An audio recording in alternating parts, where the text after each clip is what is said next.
할렐루야. 살아계신 하나님이 저와 여러분을 인도하셔서 축복과 은혜의 자리로 인도해 주신 줄로 믿습니다. 주 앞에 오신 여러분, 이 시간 어떻습니까? 좋습니다. 이쪽은 어떻습니까?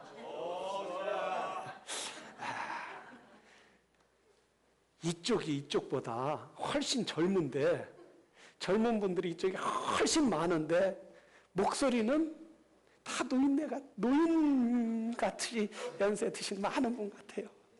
다시 한번 하고 싶죠? 안 할 거예요.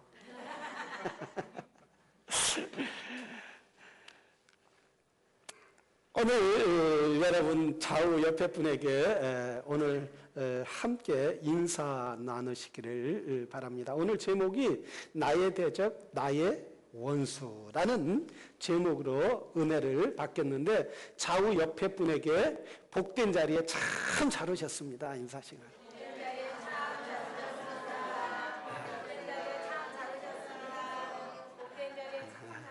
또 한 번 인사하는데 원수가 되지 맙시다.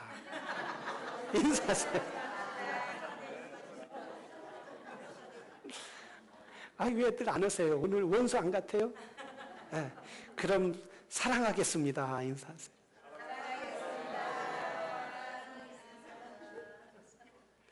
참 우리가 살아가면서 내가 원치 않는 사람도 많이 있어요. 그리고 내가 원하는 사람이 있는데 저 사람처럼 같이 새겨보고 싶다, 가까이 가고 싶다 이러는데 늘 그 사람은 점점 바다가 항구를 떠나가는 것처럼 멀어질 뿐고, 그러나 내가 싫은 사람은 자꾸 가까이 오는 경우가 있습니다. 그래서 싫은 소리는 계속 들리고 오히려 좋은 소리는 점점 바람에 나는 낙엽처럼 멀리 떨어져서 정말 원하지 않게 원수가 되기도 하고 정말 미워하기도 하고 죄인 줄 알면서도 싫어하게 되는 경우가 있습니다. 그래서 원수는 내가 싫어하는 사람 멀리 있는 것이 아니라 아주 가까이 있다는 말씀이에요. 내가 싫어하는 원수가, 대적이 아내가 될 수 있고 남편이 될 수 있고 자식이 될 수 있고 친구가 될 수 있고 부모 형제가 될 수 있단 말이죠.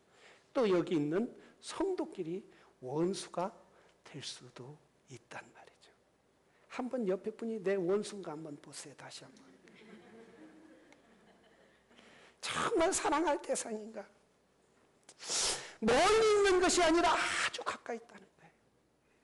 자, 오늘 한국의 이번에 큰 뉴스거리에 정말 신문마다 다 대문짝만하게 나온 이룰 수 없는 그런 사건이 일어나게 된 거예요. 18살 먹고 고3세 된 지모군이 자기 어머니를, 자기를 낳은 어머니를 칼로 찔러서 죽인 것이 8개월이나 안방에 방치되었는데도 불구하고 아무도 모르고 이 지구는 자기 엄마를 죽이고도 8개월 동안 거기에서 친구들 데려다 라면 끓여 먹고 밥 먹고 아무 일이 일어나지 않은 것처럼 그렇게 살았다는 거예요.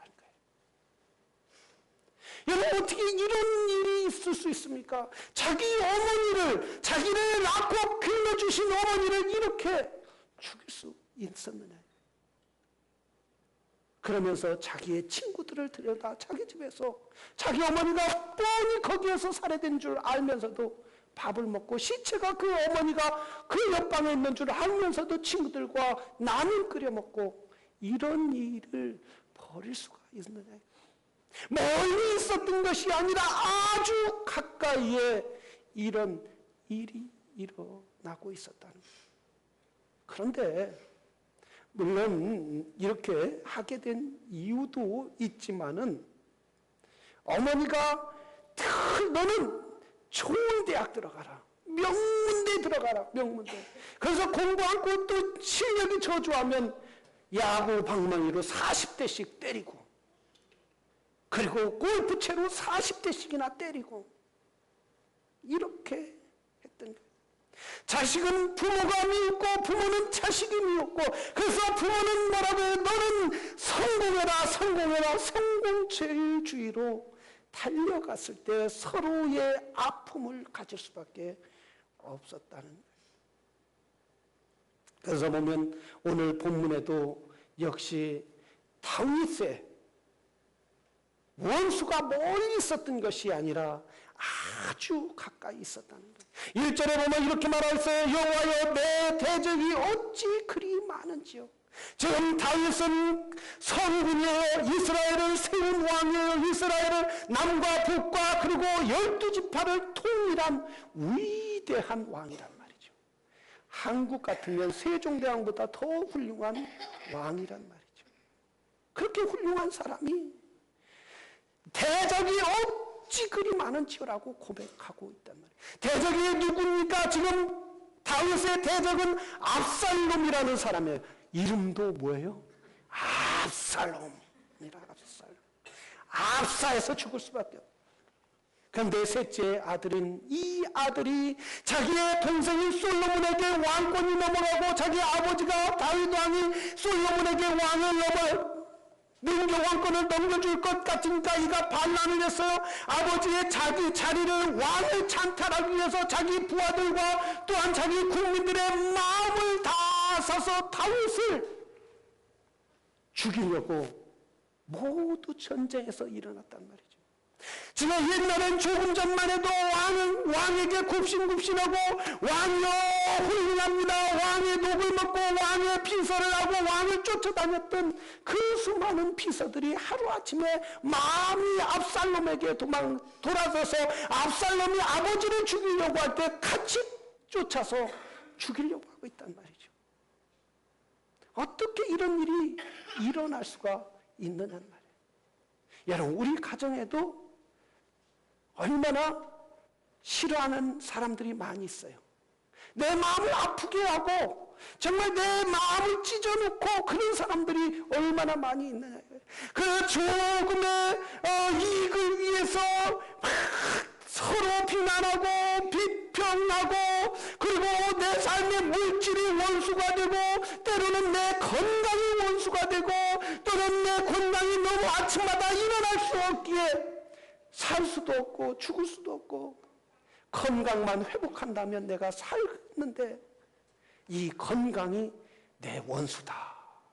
이렇게 몸이 천근만근 될 때가, 다윗은 수많은 사람들이 다윗을 향하여 비웃는 그 모습, 야 너는 나라를 다스렸으면서 나라를 이렇게 크게 발전시키고 융성하게 되었으면서 네 자식 하나 교육하지 못했느냐. 대신들과 백성들이 얼마나 비난하는 그 소리. 시므온이라는 사람이 다윗이 도망갈 때 이렇게 말했어요. 야 다윗아, 너는 그렇게 살더니 그 인간밖에 못 되냐. 막 비난할 때 다윗이 심지어 말한, 내 자식도 나를 죽이려고 하는데 저 시므온이라는 저 사람이 나를 비난하는 건 당연하지 않겠냐. 주위에서 나도 들어보지 못했던 그런 비난의 소리가 여러분 막 들릴 때 얼마나 괴로운, 당장 쫓아가서 한번 싸워볼래 하고 옷을 벗고 나도 싸우고 싶은 그런 심정이 얼마나 많이 있느냐. 물건을 사러 왔을 때 이게 비싸냐 싸냐, 썩었느냐 안 썩었느냐, 많다 작다 이럴 때 얼마나 기분 나쁘냐 이거예요. 당장 때려주고 싶은. 그래서 원수가 누구예요? 네, 가까이 있는 손님이고 가까이 있는 친구가 될 때가 얼마나 많이.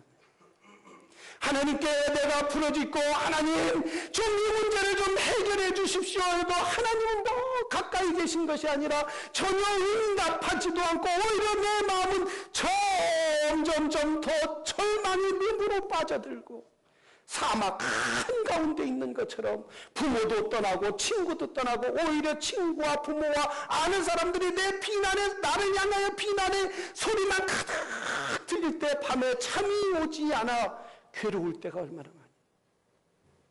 다윗은 사람들이 비난해도, 또한 내 자식, 내 압살롬이 나를 향하여 비수를 내 심장에 꽂으려고 달려와도 자식을 믿을 것이 아니라, 또한 내 신하를 믿을 것이 아니라, 내 신과 권력을 믿을 것이 아니라 오직 여호와만은 의지하자.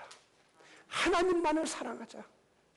그래서 사람을 의지할 대상이 아니라 사랑할 대상이며, 내가 사람을, 그들을 믿을 대상이 아니라 그들을 포용할 대상이다. 그래서 오직 여호와여, 나의 힘이 되신 여호와여, 내가 주를 의지합니다.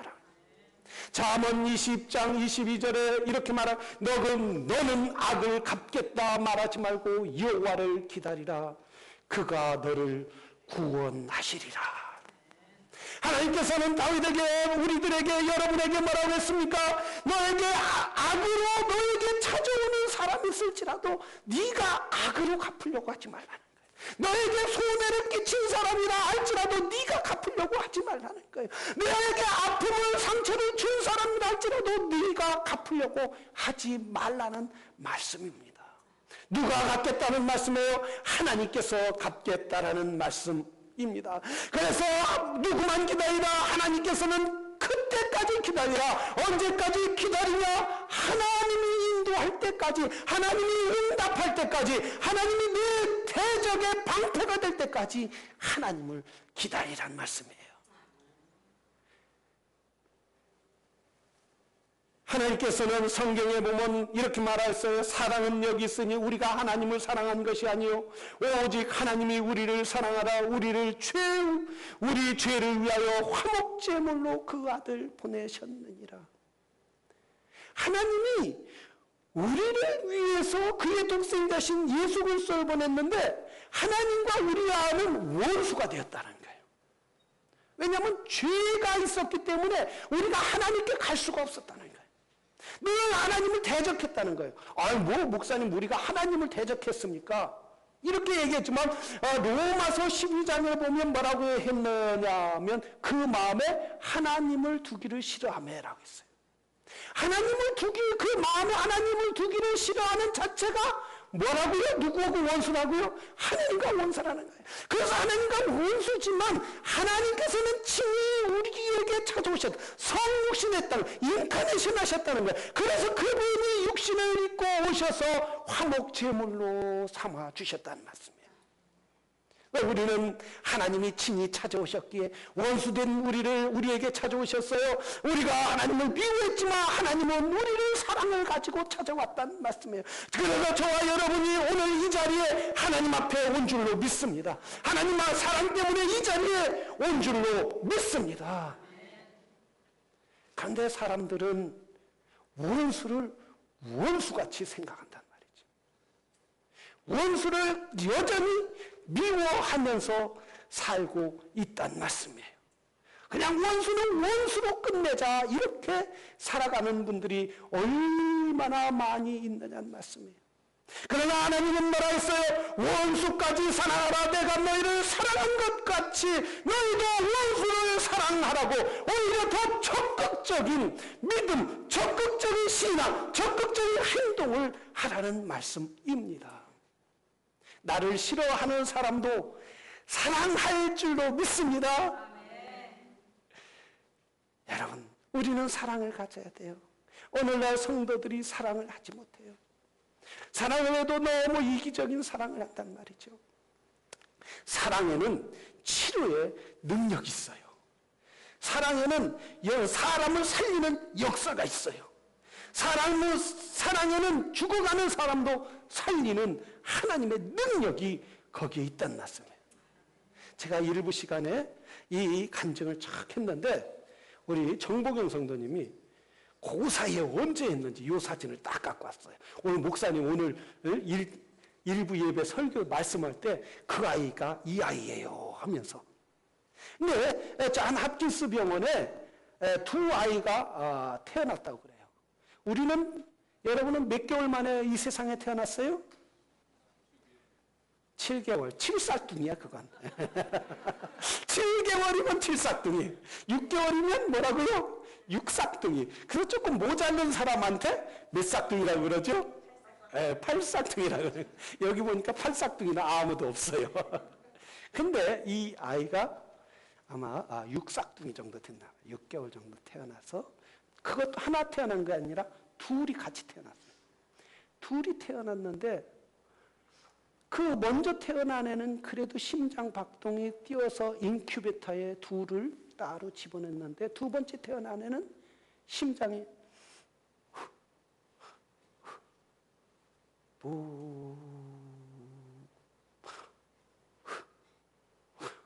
이렇게 죽을 것 같은 거예요. 심장이 너무 약한 거예요.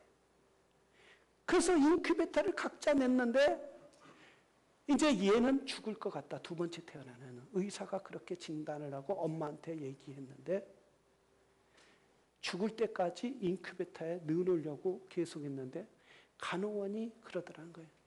선생님, 혹시 애가 죽더라도 아까 여기 한 인큐베터에 이렇게 가슴에 손을 얹고 같이 누워보자고. 간호원이 그렇게 한 거예요. 원래 한 인큐베터에 이렇게 둘을 넣는 건 불법이라고 그래요. 근데 하나 사람을 살리는 마음으로 한번 같이 넣어서 이렇게 서로가 어깨 동무하고 눕혀놨다고 그래요. 근데 오늘 저녁이면 죽을 애인데 저녁이 지나고 아침에 가도 살아있더라는 거예요. 그래서 그 아이를 엄마에게 이렇게 젖을 먹이고 억지로 젖을 먹이면서 하루 지나고 이틀 지나고 3일 지나고 한 달 지나도 애가 죽지 않더라는 거예요. 놀라운 일이에요.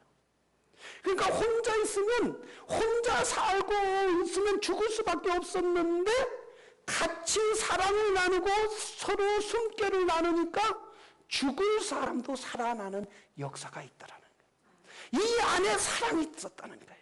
보이지 않지만 그 안에 사랑이 있었다는 거예요. 보이지 않지만 큰 아이의 숨결을 넣고 가슴에 뛰는 박통을 느낄 때 거기에 생명이 사는 역사가 있더라는 거예요. 세플에 놓고 너는 너대로 살아라. 너는 너대로 살 수 있다. 그냥 죽으면 할 수 없다. 이렇게 놨다면 이 귀한 생명이 사랑을 느끼지 못하기 때문에 죽었을 거란 말이죠. 우리 하나님의 원리는 여기 있어요. 죽어가는 사람도 사랑을 할 때 살리는 역사가 있다는 거예요. 아무리 원수도 우리가 사랑을 할 때 그 사람을 받아들이고 포용하고 이해해주면 누가 살린다? 하나님이 살리는 역사가 있다는 거예요. 그게 하나님의 원리라는 거예요. 그래서 주님이 뭐라 했어요? 내 원수를 사랑하라는 거예요. 그래서 하나님을 믿고 의지하는 사람은 원수를 미움의 대상으로 사는 것이 아니라 사랑의 대상으로 보아야 될 줄로 믿습니다. 그러나 하나님이 없는 사람들은 뭐라고요? 하나님이 없는 사람은 사랑의 대상으로 보지 않아요.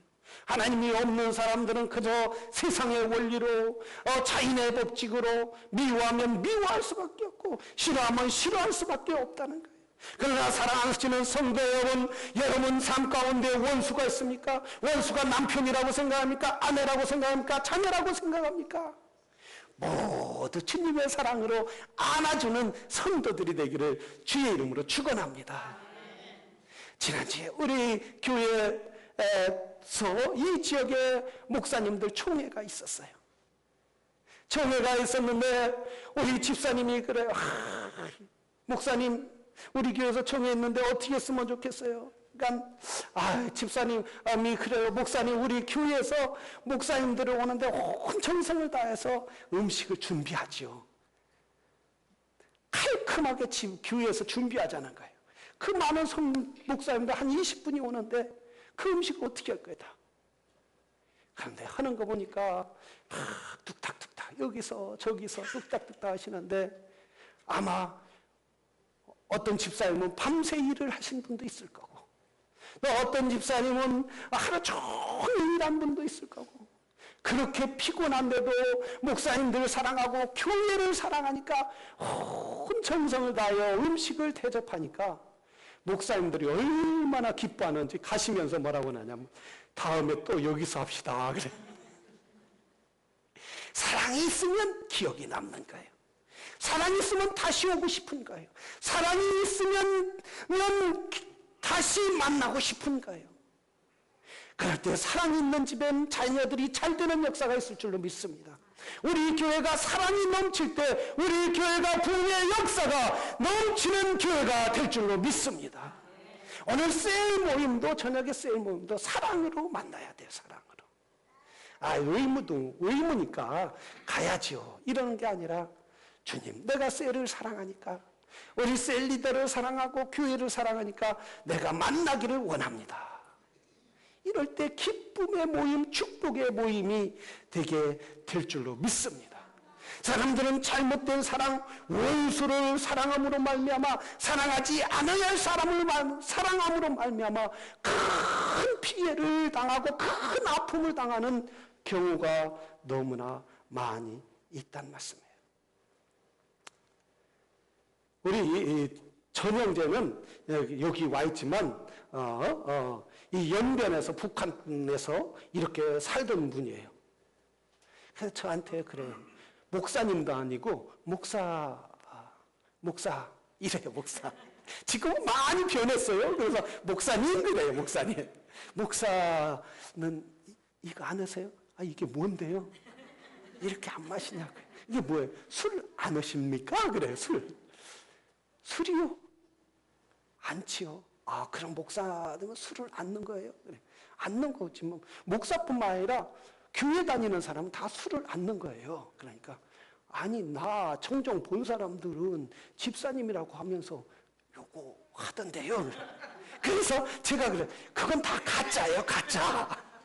진짜 성도는 술을 안 넣는 거예요. 그러니까 할렐루야.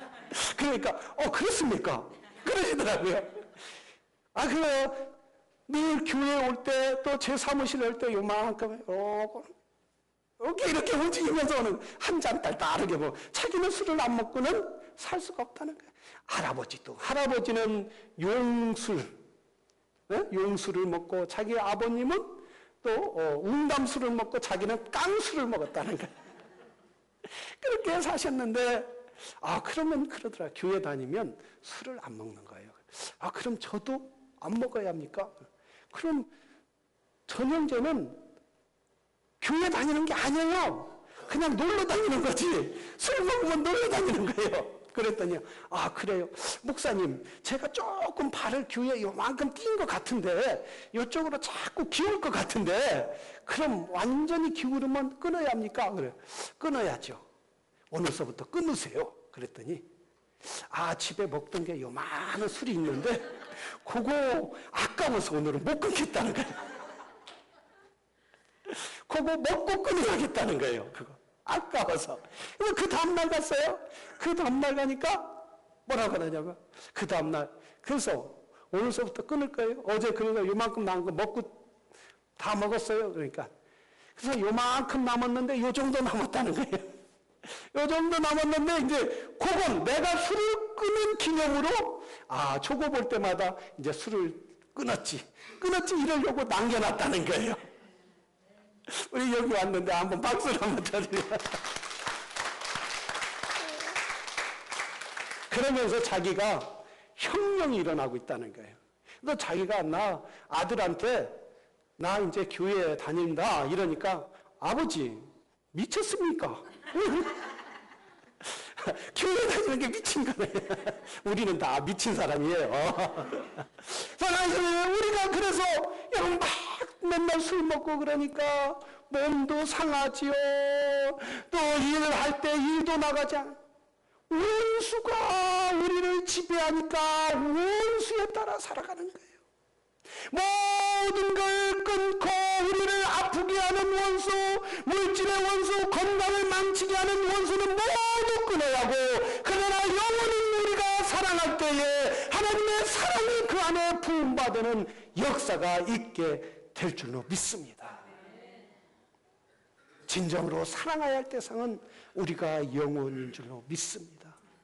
다윗은 바로 자기를 죽이려고 하는 이 원수 앞에 그 아들이 원수가 되어서 자기를 향하여 자기 비수를 가지고 심장을 꿰뚫려고 하는 그 순간에도 말하겠습니까? 하나님을 의지했습니다. 하나님을 바라봤습니다. 그럴 때 자기를 비난하는 또 저 사람들을 향하여 그들을 사랑하는 마음을 가졌다는 것은 하나님의 큰 축복인 줄로 믿습니다. 나를 미워하는 사람도 사랑할 수 있는 건 축복이에요. 그게 은혜요. 그 바로 믿음이 있는 사람만 그런 일을 하게 될 줄로 믿습니다. 하나님이 없으면 미워하는 사람은 미워하게 되고 좋아하는 사람은 좋아하게 되는 거예요. 그러나 믿는 사람은 하나님의 사랑이 내 안에 있으면 미운 사람도 좋고 좋은 사람도 더 좋고 그렇게 되는 역사가 있을 줄로 믿습니다. 아무리 겉이 화려하다 할지라도 그 안에 사랑이 없으면 빈 껍질이나 마찬가지예요. 빈 성냥이나 마찬가지라는 거예요. 헨리 포드는 무척 가정적인 사람이었어요. 그리고 그는 자동차 사업을 하면서 거부가 되어서 고향 땅에 와서 주택을 지었어요. 그래서 백만장자, 그때 미국의 최고의 부자가 집을 진다 하니까 그 친구 동네 사람들이 다 와서 구경하게 된 거예요. 그런데 한 친구가 와서 여보게, 미국의 최고 부자 백만장자가 집이 이렇게 초라해서 어떤가? 초라해서 되겠나? 큰 대지 어마어마한 대리석으로 캐슬러 같은 집을 지어야지 이렇게 초라해 갖고 되겠나? 이러니까 헨리 포드가 이렇게 대답을 했다고 합니다. 뭐라고 대답했느냐 하면 건물이 문제가 아닐세. 그 속에 사랑이 있으면 위대한 가정이 되며 사랑이 없으면 석조로 지은 대저택이라도 무너질 뿐일세라고 해요. 사랑이 없으면 무너진다는 거예요. 원수가 그 집에 살면 그 집이 아무리 커도 그 집은 빈집과 같은 빈 성냥과 같은 허무한 집이 될 수밖에 없다는 거예요. 비록 우리가 가진 것도 없고 비록 우리가 있는 것도 없지만은 우리 안에 사랑으로 가득 채울 때에 하나님의 사랑으로 가득 채울 때 우리는 대저택도 부럽지 않을 줄로 믿습니다. 세상 사람이 다 가져도 우리는 부럽지 않을 줄로 믿습니다. 사랑하시는 성도 여러분, 원수라도 사랑하고 그들을 위하여 기도하고 다윗처럼 나를 미워하는 사람까지 사랑함으로 말미암아 올 한 해 남은 한 해 주님의 사랑으로 가득 채우는 복된 성도들이 되기를 주의 이름으로 축원합니다. 우리 기도하겠습니다. 이 시간 기도할 때 주여 우리 안에 사랑을 심어 주시옵소서. 나를 싫어하는 사람 원수라도 그를 위하여 기도하고 그를 위하여 축복을 빌게 하여 주시옵소서. 내 마음을 변화시켜 주시옵소서. 새롭게 하여 주시옵소서. 주의 사랑으로 가득 채워 주시옵소서. 우리 주여 부르신 후에 다 같이 기도하겠습니다.